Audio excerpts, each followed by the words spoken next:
అన్నట పాచయే అప్పతే కేకేనా ఆపురి మారారా మీరు ఇట్లాంటి క్రింజీ కంటెంట్ చూసుకుంటా ఇంకా జీవితాలు అనేది ఎన్ని రోజులు ఎన్ని సంవత్సరాలు అనేది వేస్ట్ చేసుకుంటూ కూర్చుంటారు. మొన్న నెల కిందనేమో ఆ ప్రయాగరాజ్ రిలేటెడ్ ఆ మాలలు అమ్ముకునే ఆమె నేనైతే ఫుల్ ఫేమస్ చేసి పడేసి ఇట్లనే చూసుకుంటా తర్వాత వారం రోజుల కింద గిదిలి అనుకుంటే మొత్తం ఏఐతోని ఆ పోస్టులు చేసుకుంటా ఫోటోలు పెట్టుకుంటా అనేది వాట్సాప్ లో అక్కడిక్కడ అనేది జీవితాలు పాడు చేసుకుంటా ఆడ టైం వేస్ట్ చేసి నిన్నమాక మొన్న కాక మళ్ళీ ఇంకోటి పచ్చళ్ళు అమ్ముకున్నామని ఆమెను కూడా ఫేమస్ చేసి పడేస్తున్నారు. ఇట్లా ఎంతమందిని ఫేమస్ చేస్తారు? మీరు ఎప్పుడు ఫేమస్ అవుతారు నాకు అర్థం కాదు. మీరు ఎప్పుడు ఫేమస్ అవుతారు? సింపుల్ ఎప్పుడు అవుతారని అంటే మనం ఇట్లాంటి క్రింజీ కంటెంట్ చూడడం ఆపేస్తే మంచి పాజిటివ్ కంటెంట్ అనేది చూసుకుంటూ మైండ్లోకి అనేది పాజిటివ్ పంపిస్తే అప్పుడు గోల్స్ పైన ఫోకస్ చేసి మనం కూడా ఫేమస్ అవుతాం. జనాలు అనేది మన స్టేటస్ అనేది పెట్టుకుంటారు. మన ఇండియా ఎప్పుడు డెవలప్డ్ కంట్రీ అవుతుంది అంటే మన ఇండియాలో ఉన్న యూత్ అందరూ కూడా గోల్స్ పైన ఫోకస్ చేస్తే అప్పుడు ఆటోమేటిక్గా మన ఇండియా డెవలప్డ్ కంట్రీ అవుతుంది. కానీ ఇట్లాంటి క్రింజీ కంటెంట్ చూసుకుంటూ చెత్త అనేది లోపల పంపిస్తే చెత్త అనేది బయటకు వస్తుంది. అర్థం చేసుకోండి దయచేసి.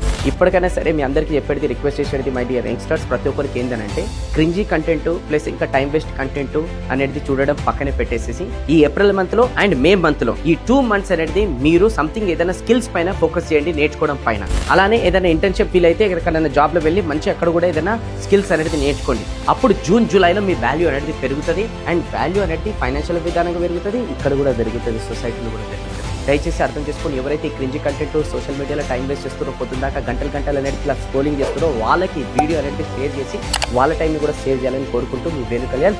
జై హింద్.